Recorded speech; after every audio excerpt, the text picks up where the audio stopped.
одинока,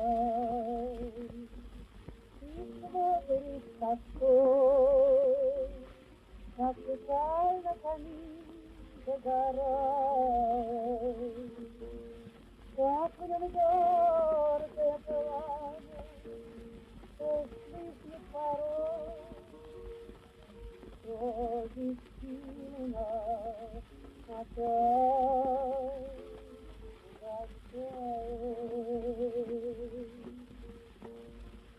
Грустит все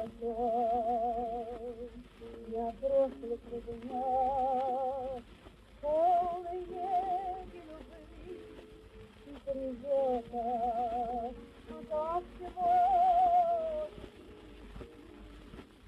в догоревших углах я тебе не найти ответа.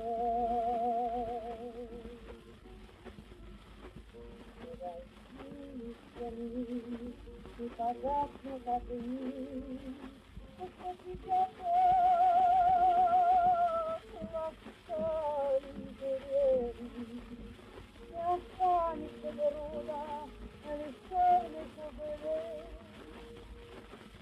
Вот сейчас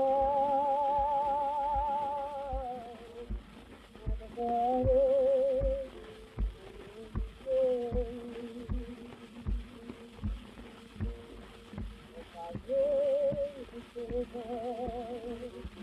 это тоже они, когда стараются лучшие дороги,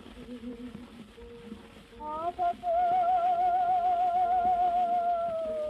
любовь, сердце холода